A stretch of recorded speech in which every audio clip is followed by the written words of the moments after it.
प्रदेश के सरकारी स्कूल आज भी 17 साल पुराने नियमों से चल रहे हैं, जिन्हें बदलने की मांग अब तेज हो गई है। बात हो रही है छत्तीसगढ़ की, जहां सरकारी स्कूलों के गिरते नतीजों और शिक्षा व्यवस्था की चुनौतियों के बीच प्रिंसिपल्स ने सरकार को 8 अहम सुझाव दिए हैं। दावा है कि यदि इन पर अमल हुआ तो स्कूलों की व्यवस्था सुधरेगी और पढ़ाई का स्तर भी ऊपर जाएगा। रायपुर में हुई छत्तीसगढ़ प्राचार्य फेडरेशन की मासिक बैठक में शिक्षा व्यवस्था से जुड़े मुद्दों पर लंबी चर्चा हुई। बैठक में कई ऐसे प्रस्ताव सामने आए जिन्हें सीधे तौर पर स्कूलों के रिजल्ट से जोड़कर देखा जा रहा है। बैठक में सबसे प्रमुख मांग 5वीं और 8वीं की परीक्षा से जुड़ी रही। प्राचार्यों ने कहा कि कोई फेल नहीं होगा, यानी नो डिटेंशन सिस्टम ने पढ़ाई की गंभीरता कम कर दी है।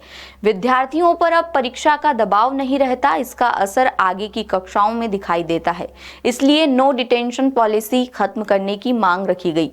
प्राचार्यों ने स्टाफ की कमी को भी बड़ा कारण बताया। उनका कहना है कि स्कूलों में छात्र संख्या लगातार बढ़ी है, लेकिन स्टाफ सेटअप नहीं बदला। साल 2008 के बाद इस दिशा में कोई बड़ा संशोधन नहीं हुआ। नतीजा ये है कि कई स्कूल कम कर्मचारियों के भरोसे चल रहे हैं। RMSA स्कूलों में लिपिक, भृत्य, स्वीपर और चौकीदार के पद स्वीकृत करने की मांग भी उठी।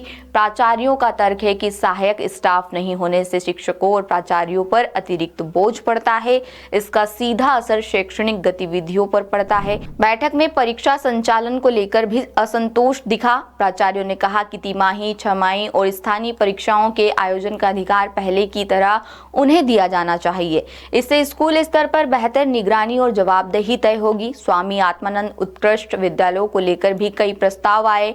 प्राचार्यों ने मांग की कि प्रधानाध्यापकों को पहले की तरह आकस्मिक मद से 20,000 रुपए तक खर्च करने का अधिकार मिले। साथ ही सभी आत्मानंद विद्यालयों में वाणिज्य और कला संकाय शुरू किए जाएं, ताकि विद्यार्थियों को अधिक विकल्प मिल सके। मिशन उत्कर्ष की समीक्षा बैठकों को लेकर भी प्राचार्यों ने अपनी बात रखी। उनका कहना है कि अधिकारियों को केवल समीक्षा करने के बजाय मार्गदर्शक और सहयोगी की भूमिका निभानी चाहिए। इससे स्कूलों की समस्याओं का समाधान तेजी से हो सकेगा। बैठक में कर्मचारियों के हितों का मुद्दा भी उठा। मांग की गई कि सेवानिवृत्ति के दिन ही सभी देयकों का भुगतान हो, साथ ही उसी दिन PPO भी जारी किया जाए।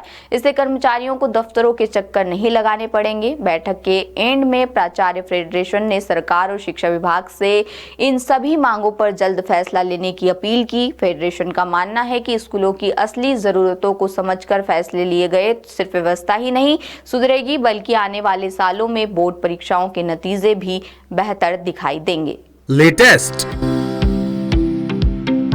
इन्वेस्टिगेटिव और इन डेप्थ खबरें देखने के लिए ज्वाइन कीजिए द सूत्र का व्हाट्सएप चैनल, सब्सक्राइब कीजिए YouTube चैनल, लाइक कीजिए Facebook पेज और पढ़ते रहिए www.daसूत्र.com।